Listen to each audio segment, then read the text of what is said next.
लेकिन एक बात सत्य समझना, आप दुर्योधन इस बात को जरूर जानता था ऐसा हो नहीं सकता, क्योंकि उसको पता था कि जाको राखी साइया मार सके न कोई, बाल न बांका कर सकी जो जग बैरी हो। जिसके दरबार में पहरा मेरा नंद का लाला दे राहु, जिसकी भ्रिकुटी विलास मात्र से सृष्टि का सर्जन पालन और सहार होता हो, फिर उनको ये कैसे मार पाया? ऐसा कैसे सक्षम हो गया कि इसने पांडवों को मार दिया और सर काट करके ले आया? इसलिए दुर्योधन को विश्वास नहीं आया। दुर्योधन कहता, मित्र मुझे ऐसा लगता है कि तेरे को कोई धोखा हो गया। प्रकाश तो था नहीं, हो सकता अंधेरे में कोई तो धोखा खा गया, लेकिन फिर भी क्योंकि प्रमाण था उसके पास, वो पांचों सिर काट करके लाया था। उसको पता था कि दुर्योधन महाराज प्रमाण मांगेगा, पूछेगा पांडवों के सिर कहां, अगर तू काट करके लाया तो मुझे दिखा। इसलिए पांचों सिर उसके पास थे। उनको जब उसने हाथ से टटोला तो देखा ये तो इतनी मजबूती इनके अंदर नहीं, पांडवों के सिर कैसे हो सकते महाराज? वृकोदर जैसे बलवान का सिर ऐसा हाथ से पिचक जाए, संभव नहीं। प्रकाश करके देखता तो देखता कि द्रौपदी के पांचों पुत्रों के सर उसके हाथों। यहां जाकर के दुर्योधन को धक्का लगा और ब्राह्मण पुत्र को कहता, ब्राह्मण ये तुमने क्या कर दिया? द्रौपदी के पुत्रों के सर काट करके ले आए। और यहीं पर भागवत में लिखा कि यही उनके जीवन का जो अंत था, उनके प्राणों का जो निकलना था, क्योंकि प्रसन्नता हुई जब उसने सुना कि मैं पांडवों के सिर काट करके लाया। और दुख तब हुआ जब उसने प्रकाश करके देखा ये पांडवों के सर नहीं बल्कि द्रौपदी के पांचों पुत्र थे, इसलिए दुख हुआ। इस सुख और दुख को जो श्राप था दुर्वासा जी की, उसके अनुसार उसके यहाँ प्राण का अंत हो गया, शरीर शांत हो गया दुर्योधन का।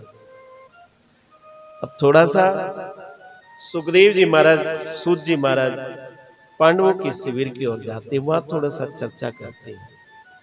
एक माँ के जब 5-5 पुत्र मारे जाएं तो आप कल्पना करो कि उसके जीवन की क्या व्यथा होगी। उसने प्रातःकालीन देखा कि उसके पुत्र अब मिले जरूर है, लेकिन उनके धड़ में सिर नहीं है, वो बिना सिर के हैं।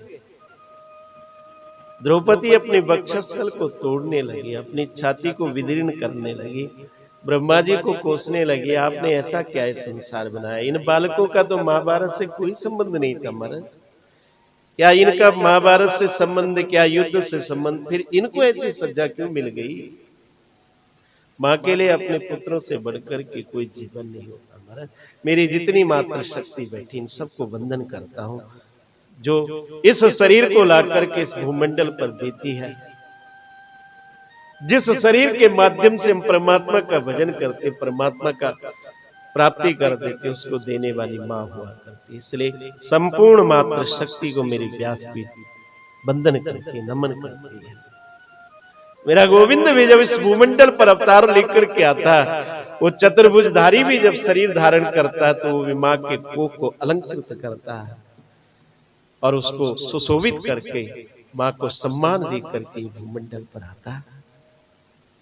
इसलिए माँ के जीवन में माँ का जो जीवन है, मात्र शक्ति का जो जीवन है, वो संपूर्ण जीवन त्याग परित्याग, पूरा अपनी संतति के लिए त्याग है ना। भगवान का भजन भी करेगी, भगवान को प्रणाम भी करेगी, तो अपने लिए भगवान से कुछ मांगती नहीं, मेरी मात्र शक्ति अपनी संतति के लिए मांगती। दुर्भाग्य उन पुत्रों का, उन संततियों का जो अपनी माता से कहीं ना कहीं जब धीरे धीरे वृद्धि को प्राप्त हो जाते हैं तो उनकी सेवा से वंचित हो जाते हैं। भाई व्यासपीठ सभी युवकों के लिए प्रार्थना करती है। माँ तो हमारे जीवन के, हमारे श्वासों को देने वाली होती है। इस श्वासों पे जो अधिकार है वो माँ का। माँ ने इसका पोषण किया, अपने दूध को रक्त को दूध में बदल करके पान कराया, फिर जाकर के शरीर को पुष्टि किया। इसलिए हे माँ तुझे वंदन करते हैं जो तूने इस संसार को, सृष्टि को चलाया। माँ का जीवन आपने देखा, आप तो सब मात्र शक्ति बैठे हैं। अपने लिए भोजन हो ना हो, अपने लिए वस्त्र हो ना हो, लेकिन अपनी संतान को भोजन दे करके आपको त्रिलोकी का सुख जैसे प्राप्त होता है, ऐसी अनुभूति होने लगती है, ऐसी आवाज होगी। ये माँ का जीवन हुआ करता है। बड़भागशाली होते हैं वो पुत्र, बड़भागशाली होते हैं वो बेटे जो अपनी माँ का आशीर्वाद प्राप्त कर लेते हैं, उनकी सेवा करके महाराज, उनको सम्मान दे करके, उनको प्रतिष्ठा दे करके, उनकी आज्ञा का पालन करके उनके जीवन में कुछ प्राप्त करने लायक बचता नहीं है। मैं साफ शब्दों में कहूं, मानो उन्होंने भगवान को प्राप्त कर लिया, जिन्होंने अपनी जीते जीते अपने माता पिता को संतुष्ट कर दिया महाराज। मुक्त हृदय से, मुक्त कंठ से उन सबकी प्रशंसा करता हूं भूरी भूरी, जो अपने माता पिता को संतुष्ट कर देते, प्रसन्न कर देते। मां 9 महीने कोख में रख करके आपको पाला, आपको योग्य बनाया, और फिर हम आपको भूल जाए, आपको विस्मृत कर दें, आपका पीड़ा का कारण बन जाए। दुर्भाग्य उन बच्चों का जो मां की पीड़ा का कारण बन जाए। पुत्र को तो मां के हर्ष का कारण बनना चाहिए, हर्ष का विषय बनना चाहिए, ना कि दुख का कारण बनना चाहिए। मेरे गोविंद, मेरे गोपाल, हे गिरधारी, हे श्याम सुंदर प्रभु, आपकी दया होती है उन बच्चों पर जो अपनी मां के लिए, मैं यहां पर विशेष तरह यशो और हितेश के लिए कहूंगा, आज वो अपनी मां की सेवा के संलग्न होकर के उनकी आज्ञा से इस यज्ञ का आयोजन कर रहे हैं, सिर्फ उनकी प्रसन्नता के लिए। ऐसा पुत्रों को होना चाहिए महाराज। मां की इच्छा कोई अधूरी न रह जाए, मां की इच्छा कोई। और दूसरी बात, मां जब किसी सत्कर्म के लिए इच्छा कर दे, अगर बच्चे उसका अनुमोदन कर दे, तो इससे बढ़कर के और क्या हो सकता है। पूरी पूरी प्रशंसा करूं व्यासपीठ से उन दोनों बच्चों का, जिन्होंने अपने मां के साथ इस यज्ञ के लिए, इस कथा के लिए पूरा सहयोग दिया और पूरा उनका साथ दे रहे हैं। उन बहुओं का भी जो सेवा कर रही है, ब्राह्मणों से लेकर के, संपूर्ण अतिथियों से लेकर के बात। इसीलिए तो ये सारे घर हमारे जीवन धन्य, हमारा ग्रस्त, जो हमारे ग्रस्त में, हमारे जीवन में ऐसा अवसर आ जाए, धन्य हो जाता है जीवन उस वक्त। मैं एक बात कहा करता हूं कि भागवत कोई साधन से संपन्न नहीं, भागवत कोई साधन नहीं, ये तो साध्य है महाराज, कृपा साध्य है। धन साधन से इसकी प्राप्ति नहीं होती, ये तो उसकी कृपा से प्राप्त होता है। जब उसकी दया होती है, जब उसकी कृपा होती है, तब हमारे जीवन में कहीं ना कहीं भागवत की प्राप्ति होती है। ऐसे थोड़ी प्राप्ति हो जाए।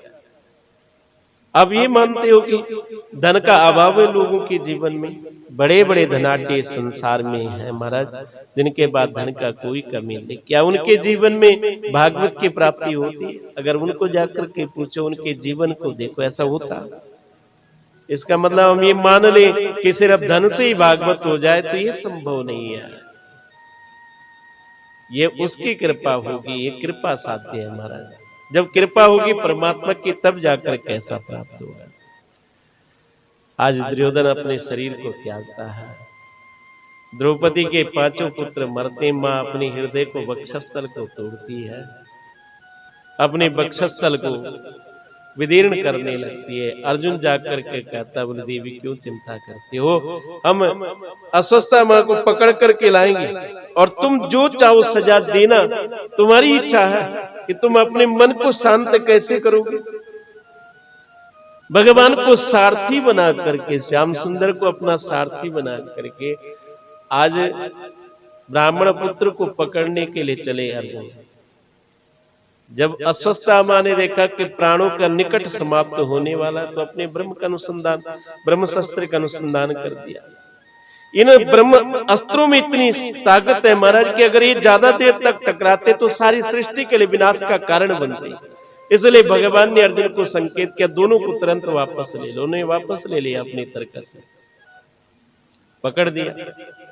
और कैसे लेकर के आ रहे हैं, जैसे पशु को बांध करके लाया जाता, उस प्रकार से लेकर के आ रहे हैं। जब द्रौपदी ने देखा कृपाचार्य द्रोणाचार्य का पुत्र, तो मन से एक ही आवाज आई महाराज कि मुंचता मुंचता मेषा ब्राह्मण नितराम गुरु। 5 पुत्र मरने के बाद भी द्रौपदी ने निवेदन कर दिया, बोले इसको छोड़ दो महाराज, इसका कोई दोष नहीं है। इसको इस प्रकार से तुम्हारा व्यवहार करना इसके लिए उचित नहीं है। लेकिन पांडवों को ऐसा उचित नहीं लगा, इसलिए वो छोड़ना नहीं चाहता। तो वहां जाकर के भगवान के कहने से महाराज अस्वस्थामा के लिए इन्होंने सजा का अनुबंधन किया कि ब्रह्म बंधुर्न हंतव्य आतताई बदरहणा। ब्राह्मण होने के कारण ये वध के योग्य नहीं था। दोनों आदेश भगवान ने शास्त्रों में कहे, लेकिन आतताई है। आतताई इसलिए है क्योंकि सोए हुए पुत्रों का वध किया। आतताई शब्द इसलिए उच्चारण किया गया अस्वस्थामा के लिए यहाँ कि उन्होंने भूमंडल पे ब्रह्म हत्या जैसा बालकों का हत्या की सोए हुए, इसलिए आतताई कह दिया। छोड़ते तब भी महाराज पीड़ा का कारण बनता, और ब्राह्मण होने के कारण अस्त्र शस्त्र चला नहीं सकते थे, इसलिए मस्तक से ब्रह्म तेज की मणि छीन करके और शिविर से धक्का दे करके अपमान कर दिया। ब्राह्मण के लिए यही शास्त्र आदेश करता दंड का। लेकिन अस्वस्थामा जिस दिन से अपमानित हुए पांडवों के द्वारा, उस दिन के बाद उसने संकल्प ले लिया पांडवों से बदला लेना है महाराज, कैसे लिया जाए। इसलिए उसकी दृष्टि जाती है उत्तरा के गर्भ की ओर। सूजी महाराज जिस कथा की ओर आपको ले जा रहे हैं उस कथा की ओर आ रहे हैं। उत्तरा के गर्भ में उस समय अभिमन्यु का पुत्र था, जिसका नाम आगे जाकर के संसार में विख्यात हुआ परीक्षित के नाम से। और आज अस्वस्थामा ने सोचा कि मैं उत्तरा के गर्भ को समाप्त कर देता हूं, मिटा देता हूं, ऐसे बाणों का अनुसंधान करूं, ये बालक जन्म ही न ले, इनका वंश ही ना चले। बाणों का अनुसंधान किया। जब उत्तरा ने देखे 5-5 बाण उसके शरीर की ओर आ रहे हैं, तो कृष्ण कृष्ण महाबाहु भक्तानम अभयंकरा, भगवान की ओर मुड़ करके कहती है प्रभु मुझे ये समझ नहीं आ रहा है कि ये बाण मेरे शरीर की ओर आ रहे हैं, कहां से आ रहे हैं, क्यों आ रहे हैं। आप ये सत्य मानना कि जितने भी पांडव वहां थे, 5 पांडव सब बलशाली हैं, बलवान हैं, लेकिन उत्तरा पांडवों की ओर न जाकर के भगवान की शरण जाती है और भगवान से कहती है गोविंद ये भी मत सोच लेना, आप ये मत मान लेना कि उत्तरा सिर्फ अपने प्राणों के संकट के लिए आपके पास आई है। अरे प्राण संकट में आने के पास तो सभी लोग जाते हैं भगवान की ओर, कौन नहीं जाता बताओ। जिस वक्त हमारे जीवन में प्राण संकट की स्थिति पैदा हो जाती है, उस वक्त संसार का सारी जीव परमात्मा की ओर दौड़ने लगते हैं। दुर्भाग्य जीवों का कि जब तक प्राण जैसा संकट जीवन में नहीं आता तब तक भगवान की ओर नहीं जाते, भगवान का भजन नहीं करते। भगवान को ऐसा मत मान लेना कि भगवान जानते नहीं कि ये स्वार्थ के लिए आया है। इसलिए उत्तरा कहती है कि मैं आपकी शरण सिर्फ इसलिए नहीं आई कि मेरे प्राणों पर संकट है। हे गोविंद मैं चाहूं ये शरीर अभी मिट जाए, समाप्त हो जाए, लेकिन पांडवों का जो वंश, पांडवों का जो बीज मेरे गर्भ में है, उस रक्षा के लिए मैं आपकी शरण आई हूं। मेरा शरीर मिटने से मुझे कोई परवाह नहीं, लेकिन पांडवों का वंश आगे चलना चाहिए, इसलिए आप मेरे गर्भस्थ शिशु की रक्षा करें। यहाँ भागवत में या शास्त्रों में, पुराणों में कहीं ऐसा लिखा कि भगवान ने सूक्ष्म रूप बना करके उत्तरा के गर्भ में जाकर के उस बालक की रक्षा की, अपना चक्र उठा करके उसके प्राणों की उस रक्षा की। जो बाणों का तेज था, जो अग्नि थी, उसके शरीर को न जलाए, इस कारण से रक्षा की। और रक्षा करने के बाद भगवान ने उसे स्वस्थ कर दिया। वहां द्रौपदी उस समय पांडवों के साथ, मां कुंती भी विद्यमान थी। जब भगवान अपने वंशज की रक्षा करते हुए आकर के आज कुंती ने भगवान की जो कृपा की अनुभूति की, उसका वर्णन कहीं ना कहीं भागवत में किया है। बहुत विशद चर्चा है। कुंती ने भगवान की प्राप्ति के लिए कई साधन बताए हैं, और जो साधन कुंती ने बताया अंतिम में मैं उस पर चर्चा करूं। आज मैं आपको ये बताऊं कि भागवत की जो कथा की यात्रा वो बहुत लंबी है। मैं कल भी चर्चा कर रहा था और सोच रहा था आज बैठ करके कि ऐसा क्या करें जो कि इतनी सरलता हो, हम कहां से उठाएं, कहां विराम की ओर ले जाएं। हमारे लिए व्यासपीठ पर बैठकर कैसी स्थिति हो जाती। तो अंतिम साधन बताया कि विपदा संतु न शाश्वत तत्र तत्र जगत गुरु जो जीवन का संकट है उसको भी कहीं ना कहीं कुंती मां ने भगवान की प्राप्ति के लिए साधन बता दिया। महाराज क्यों बताया? आप कल्पना करो, आप सूझवान हो, ज्ञानवान हो, जब तक हमारा जीवन सब सही प्रकार से चल रहा हो तब तक भगवान की याद थोड़ी आती, जीव परमात्मा की ओर थोड़ी जाता है। लेकिन जिस वक्त जीवन में कोई परिस्थिति अनुकूल ना रहे, प्रतिकूल आ जाए, तो हमारा जीवन भगवान की ओर दौड़ने लगता है, हम भगवान की ओर जाने लगते। विपदा संतु न शाश्वत। आज कुंती कहती है कि मेरे भाव से, मेरे विचार से आपको प्राप्त करने के लिए एक साधन ये भी है कि जब जीव के जीवन में विपद आता है, जीव के जीवन में जब कष्ट आता, तब कहीं ना कहीं आप उसके जीवन में आते। दूसरी पंक्ति में कहा भवतो दर्शनम यसात् पुनर्भव दर्शन, क्योंकि मेरे जीवन में कष्ट रहा, मेरे जीवन में संकट रहा, इसलिए आपको मैंने बार बार अपने जीवन के साथ खड़ा पाया। जब आप अपने नेत्रों को उठाया तब मैंने आपको देखा।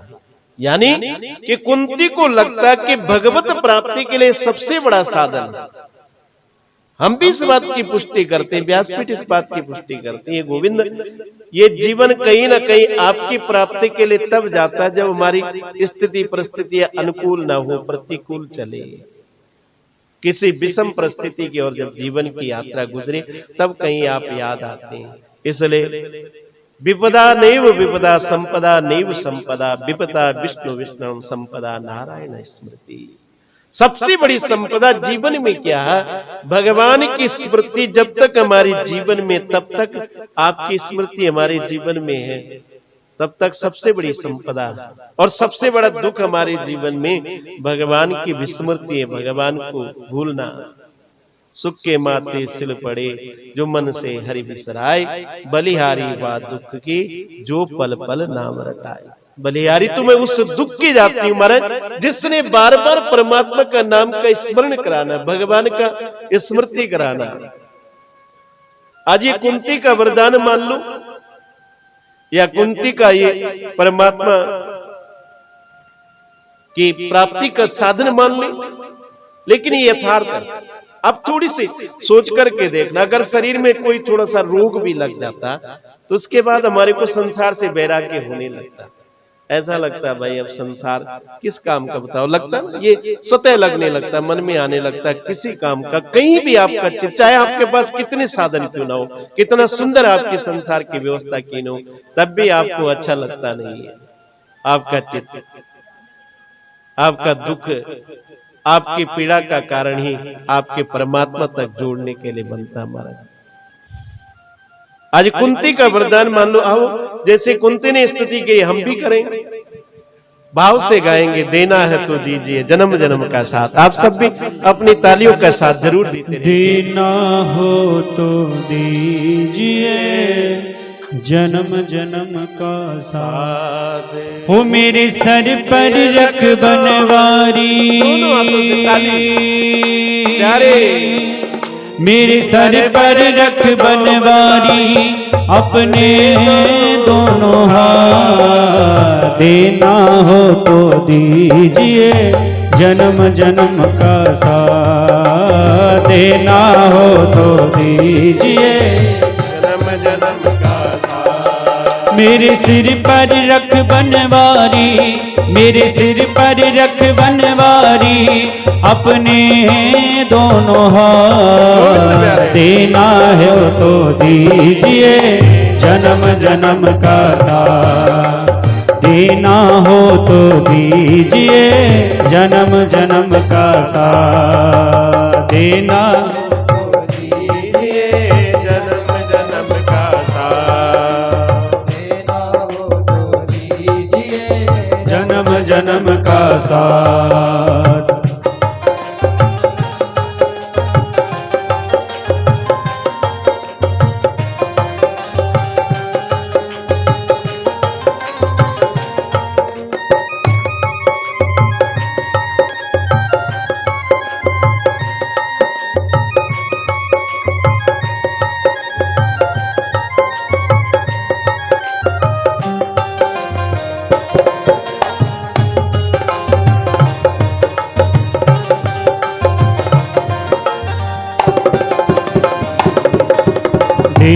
वाले श्याम प्रभु तो धन और दौलत क्या मांगे।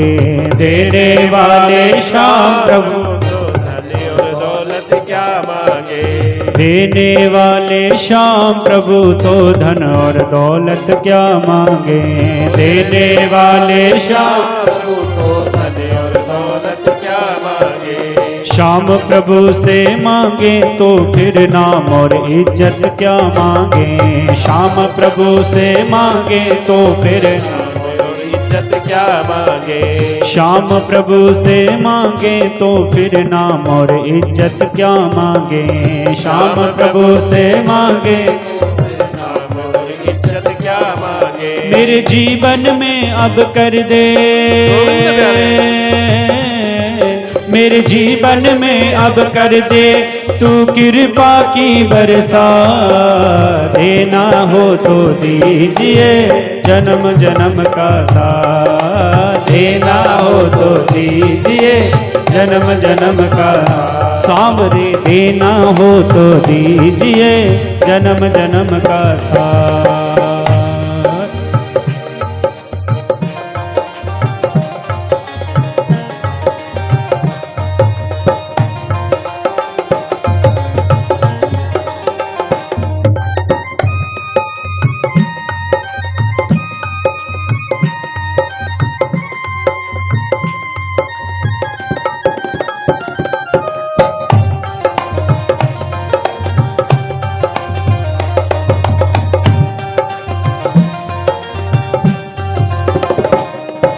श्याम तेरे चरणों की धूली धन दौलत से महंगी है। श्याम तेरे चरणों की धूली धन दौलत से महंगी है। श्याम तेरे चरणों की धूली धन दौलत से महंगी है। श्याम तेरे चरणों की धूली धन और दौलत से महंगी है। एक नजर कृपा की काना नाम इज्जत से महंगी है। एक नजर कृपा की काना नाम इज्जत से। एक नजर कृपा की काना नाम इज्जत से महंगी है।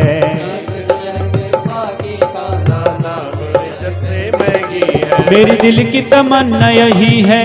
मेरे दिल की तमन्ना यही है। करूं सेवा तेरी दिन रात। देना हो तो दीजिए जन्म जन्म का साथ। देना हो तो दीजिए जन्म जन्म का साथ। मेरे सिर पर रख बनवारी। मेरे सिर पर रख बनवारी अपने दोनों हाथ। देना हो तो दीजिए जन्म जन्म का साथ। देना हो तो दीजिए जन्म जन्म का साथ।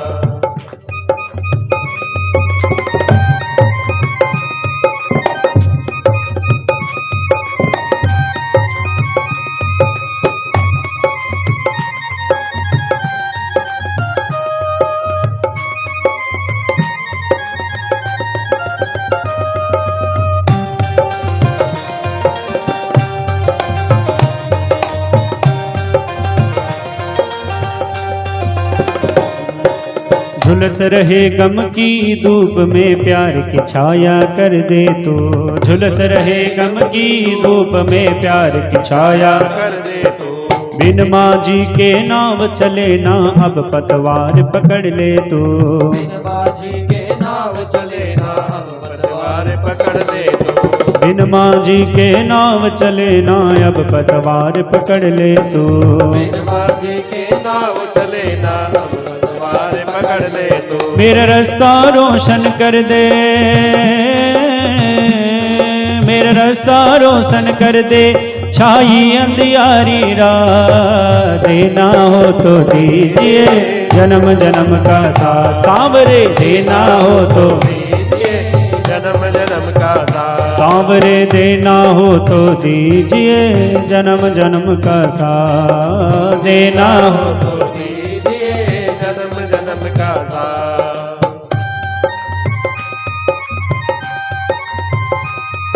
सांवरे सरकार की जय हो।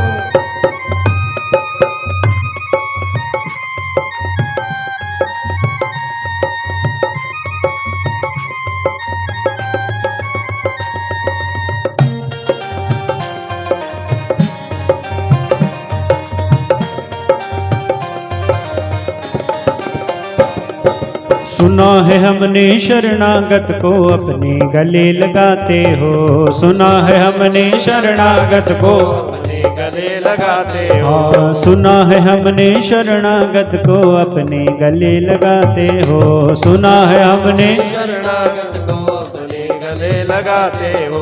ऐसा हमने क्या मांगा जो देने से घबराते हो, ऐसा हमने क्या मांगा जो देने से घबराते हो। ऐसा हमने क्या मांगा जो देने से घबराते हो, ऐसा हमने क्या मांगा जो देने से घबराते हो। चाहे जैसे रख बनवारी हो, गोविंद प्यारे। चाहे जैसे रख बनवारी बस होती रहे मुलाकात, देना हो तो दीजिए जन्म जन्म का साथ, देना हो तो दीजिए जन्म जन्म का साथ। सांवरे देना हो तो दीजिए जन्म जन्म का साथ, सांवरे देना हो तो दीजिए जन्म जन्म का साथ, सांवरे देना हो तो दीजिए जन्म जन्म का साथ, सांवरे देना हो तो दीजिए जन्म जन्म का साथ, सांवरे देना हो तो दीजिए जन्म जन्म का साथ, सांवरे देना हो तो दीजिए जन्म जन्म का साथ। सांवरे सरकार की जय हो, श्रीमद् भागवत महापुराण की जय हो।